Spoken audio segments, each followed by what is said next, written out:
राजनीति करने के लिए इन राजनीतिक दलों के लिए उनका पार्टी कार्यालय है, सड़क है, मैदान है, पूरा देश खुला पड़ा अपनी गंदी राजनीति करने के लिए। मेरे मंदिर को अपनी गंदी राजनीति से दूर रखें। बाईलॉज में भी जो नियम है उसमें लिखा हो कि आप किसी भी राजनीतिक दल से जुड़े लोगों को मंदिर समिति का मेंबर नहीं बना सकते, उसके बावजूद बना दिया गया।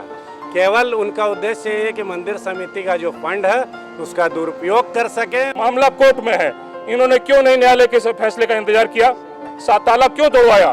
ताला तोड़वाने के लिए आए, आने के बाद में पहले ऊपर जाकर के मंदिर में भगवान से पूजा करनी चाहिए थी। मंदिर को जब बाबा को नीचे ही जल चढ़ा दिया, क्यों? ऊपर जाने में तो बड़ा मेहनत लगेगा। #भारत न्यूज में आपका स्वागत है। हम खड़े हैं पहाड़ी मंदिर, जहां न्यास बोर्ड की गठन के बाद इसका विरोध प्रदर्शन शुरू हो गया है। यहाँ के जो लोग हैं उनका कहना है कि मंदिर को भी राजनीति का अखाड़ा बनाया जा रहा है और राजनीतिक दलों के सदस्यों को मंदिर समिति में पद देने का विरोध हो रहा है। और यह तस्वीर जो आप देख रहे हैं यह पहाड़ी मंदिर का है, झारखंड का दूसरा सबसे बड़ा शिव मंदिर। पहला मंदिर देवघर में स्थित है और यह रांची का दूसरा मंदिर। हम जानने की कोशिश करेंगे कहां त्रुटि रह गई है और इनका आगे की रणनीति क्या रहेगी। बैठे हैं, पहले तो स्पष्ट मैं कर दूं, यहाँ जितने भी लोग बैठे हैं भोले के भक्त हैं। किसी राजनीतिक पार्टी से हमारा कोई संबंध नहीं। मामला यहाँ सनातन का है और हिंदुत्व का है। राजनीति करने नहीं, हम यहाँ राजनीति भगाने बैठे हैं। राजनीति करने के लिए इन राजनीतिक दलों के लिए उनका पार्टी कार्यालय है, सड़क है, मैदान है, पूरा देश खुला पड़ा अपनी गंदी राजनीति करने के लिए। मेरे मंदिर को अपनी गंदी राजनीति से दूर रखें। हम सिर्फ इसीलिए बैठे हैं। ये मंदिर और ऐसे कई मंदिर, दूसरा और मैं स्पष्ट करना चाहता हूँ कि ये मामला केवल रांची के पहाड़ी मंदिर का नहीं है, मामला है झारखंड के समस्त मंदिरों का। एक न्यास समिति आनन फानन में गठित कर दी जाती है। न्यास समिति थी पहले से, लेकिन उसमें से आनन फानन में राजनीतिक लोगों को ऊपर से बैठा दिया जाता है और उनको कुछ कर्तव्य और अधिकार बताए जाते हैं। कर्तव्य उनको एक याद नहीं। किसी समिति ने, किसी आदमी ने जाकर के किसी एक मंदिर का हालचाल पूछा? किसी एक मंदिर समिति में पंडित जी का पूछा है पूजा होती है कि नहीं होती है, यहाँ प्रसाद चढ़ता है कि नहीं चढ़ता है? न्यास समिति को कोई लेना देना नहीं। केवल बड़े बड़े पैसे वाले जो मंदिर हैं, जहाँ उनको धन दिखता है, संपत्ति दिखती है, सीधा वहाँ आनन फानन में नोटिस भेज करके पुरानी समितियों को बिना बात किए, बिना वार्तालाप किए, बिना कोई संवाद किए उनको आधी रात को भंग करके और अगले दिन अपने नेताओं को बैठा दिया जाता है। वैसे नेता जो अभी राजनीतिक दलों के पदाधिकारी हैं, ऐसा भी नहीं कि वो कभी रहे हो, अभी वर्तमान में एक जगह बेटा को बना दिया जाता है, एक जगह बाप को बनाया जाता है और अभी पता चला है कि जीजा और साला भी है यहाँ पर। ऐसे ये राजनीति का अड्डा बनाने के लिए हमारा मंदिर है क्या? हम सभी राजनीतिक दलों का विरोध करते हैं कि कोई राजनीति, यहाँ मंदिर के बायलॉज में भी है कि कोई राजनीतिक दल का व्यक्ति यहाँ मंदिर की समिति में नहीं हो सकता है। बात को समझा जाए। हम स्टेट लेवल पर भी और सभी मंदिरों के लेवल पर भी साधु संतों का स्वागत करते हैं, धार्मिक व्यक्तियों का स्वागत करते हैं। लाइए, संस्कृत के विद्वानों को लेके आइए, आप रामायण महाभारत के विद्वानों को लेके आइए, वेद पुराणों को, ज्ञाताओं को लेके आइए, हम उनका चरण होकर स्वागत करेंगे। इन तुच्छ नेताओं को यहाँ पर हम घुसने नहीं देंगे।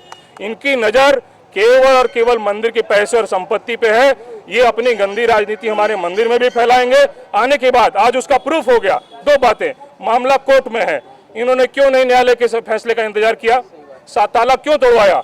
ताला तोड़वाने के लिए आए, आने के बाद में पहले ऊपर जाकर के मंदिर में भगवान से पूजा करनी चाहिए थी। मंदिर को जब बाबा को नीचे ही जल चढ़ा दिया, क्यों? ऊपर जाने में तो बड़ा मेहनत लगेगा। ऊपर गया ही नहीं कोई और सबसे पहले इनको ताला तोड़वा करके और ऑफिस पे कब्जा करना याद आया। शुद्ध राजनीति है ये और इस राजनीति का विरोध हम सब गैर राजनीतिक लोग बैठे यहाँ कर रहे हैं। कोई दलगत यहाँ मामला नहीं है। तो आप देख सकते हैं कि यहाँ के जो लोग हैं काफी क्रोधित है। उनका साफ कहना है कि इस मंदिर को राजनीतिक अखाड़ा ना बना के धार्मिक अखाड़ा बनाना चाहिए। यानी इनका यह भी कहना है कि अगर सरकार न्यास बोर्ड का गठन करती है वह तो सही है, लेकिन जिस मेंबर की जो वो भर्ती कर रहे हैं इस मंदिर में, वो उनका कहना है कि वो अपने राजनीतिक दलों के आदमियों को यहाँ सदस्य बना रहे, जो नहीं होना चाहिए।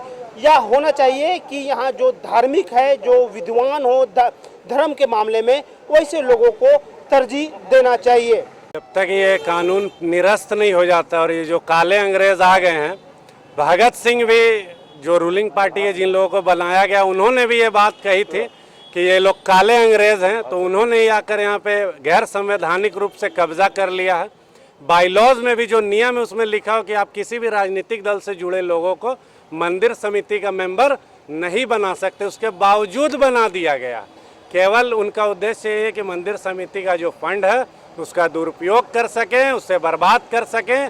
इतना ही अगर आप सनातन धर्म को बढ़ाना चाहते, उसका विकास चाहते हैं, राजधानी में पूरे राज्य में बहुत से छोटे मंदिर है जहाँ पे ढंग से पूजा पाठ नहीं हो रहा, भोग नहीं लग रहा, पुजारी नहीं है मंदिर में। सुबह से शाम देखिएगा कि लोग आ रहे हैं जा रहे हैं, वहाँ कोई पूछने वाला नहीं है। वैसे जगह में अब जाके कमेटी गठित करिए, आसपास के लोगों को एकत्र करिए, तब मानेंगे हम लोग कि आप लोग हमारे धर्म का भला चाहते हैं।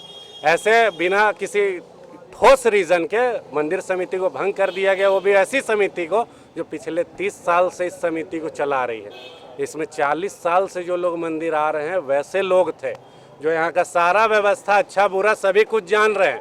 जो लाखों की भीड़ होती है, झारखंड का दूसरा बड़ा सबसे बड़ा शिवालय है देवघर के बाद, यहाँ की व्यवस्था बाहरी लोग कैसे देख पाएंगे? जो यहाँ पे आ रहे उतने सालों से उनके हाथों में व्यवस्था होनी चाहिए। और वो इसी के लिए उन लोगों ने यहाँ पर कब्जा करना चाहा। केवल सारा का सारा खेल जो है पैसा का है। वो लोग धर्म हित, मंदिर हित, विकास हित कोई हित में नहीं है। इसलिए हमारा विरोध है। कोर्ट में भी हम लोगों ने याचिका डाल दिया है।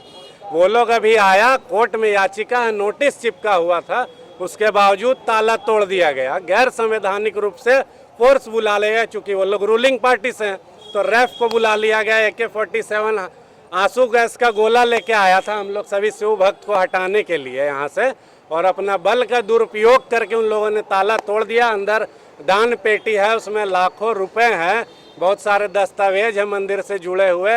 अब कल को दान पेटी तोड़ देगा, पैसा निकाल लेगा वहाँ से। अभी वो लोग के ऊपर किसी का बस नहीं चल सकता। पहले DC थे, SDO थे, पदभार वो लोग ले लिए हैं गैर संवैधानिक रूप से। अब पैसा का भी दुरुपयोग करेंगे, सरकार का मिसयूज कर रहे हैं, पावर का मिसयूज कर रहे हैं। उसमें एक मेंबर यहाँ बेटा यहाँ बन गया है, बाप बन गया है संकट मोचन हनुमान मंदिर में, जीजा साला भी बन गया है। वो लोग कल को ला के पुजारी भी अपना बना दो, घर का आदमी को, जिसको पूजा करने भी नहीं आए। भक्त जो आए उससे पैसा भी तुम अपना QR कोड दिखा के ले लो और वो चल जाए पार्टी ऑफिस में। यही काम होगा यहाँ। इस सारा जो है खेला सिर्फ और सिर्फ पैसा का है। पुरानी समिति से आपने बात करने की कोशिश की, क्या समस्या है मंदिर की जानने की कोशिश की। यदि वैसे लोगों को कुछ जो धार्मिक और सामाजिक संस्था से जुड़े लोग हैं, जो समाज में हिंदू धर्म के लिए हमेशा आगे बढ़ चढ़ के हिस्सा लेते हैं, वैसे लोगों को आप डालते इस समिति में, विरोध नहीं होता। तो आप राजनीतिक जो दल के मेंबर उनको डाल दिया गया। आप लोग हाईकोर्ट में याचिका डाल दिया गया और राजभवन भी जाएंगे, राज्यपाल को हम लोग ज्ञापन सौंपेंगे और वहाँ भी धरना देंगे हम लोग राजभवन के पास। जब तक ये निरस्त नहीं होगा ये काम हम लोग बंद नहीं करेंगे, विरोध बंद नहीं होगा, आंदोलन बंद नहीं होगा। और भी धीरे धीरे हम लोग 3 दिन पहले मसाल जुलूस भी निकाले थे। शहर के जितने भी सामाजिक धार्मिक संगठन हैं उन सभी ने बढ़ चढ़कर उसमें हिस्सा लिया और पूरी तरह से हम लोगों ने यहाँ से जाकर फिरालाल तक पैदल मार्च जाकर मसाल जुलूस के माध्यम से विरोध किया। और विरोध में वहाँ हम लोगों ने आरती भी की, वहाँ जो हनुमान जी हैं छोटे से उनके समक्ष, और उनसे भी ये प्रार्थना की है कि जीत हमारी होगी, हमेशा सत्य की जीत होगी और महादेव के भक्तों की जीत होगी, पार्टी सिंबल की जीत नहीं होगी। आपका विरोध लगातार जारी रहेगा? बिल्कुल, जब तक ये फैसला निरस्त नहीं होगा हमारा विरोध जारी रहेगा इसी प्रकार। तो आप देख सकते हैं ये पहाड़ी मंदिर का दृश्य है जहां लोग भगवान की पूजा करने आते हैं, लेकिन इस मंदिर में लोगों का कहना है कि यहाँ राजनीति हो रही है। और जिस तरह सत्तारूढ़ दल ने जिस तरह न्याय बोर्ड का गठन कर अपने राजनीतिक हित को साधने के लिए अपने आदमियों को बैठाया है, इसका विरोध ये लोग कर रहे हैं। आप तस्वीरों में देख सकते हैं ये विगत 3 रोजों से पहाड़ी मंदिर के मुख्य गेट पर बैठकर इसका विरोध कर रहे हैं। और साथ ही साथ ये इनका जो एक पक्ष है, ये एक पक्ष हाईकोर्ट भी गया है इस न्याय बोर्ड का विरोध के लिए। और साथ ही साथ इनका यह भी कहना है कि यह राजभवन भी जाएंगे। अब देखना यह दिलचस्प होगा कि हाईकोर्ट जाने के बाद और राज्यपाल के पास जाने के बाद इनका अगला रूप क्या होता है। #भारत के लिए अपने सहयोगी मसूद के साथ नैयर।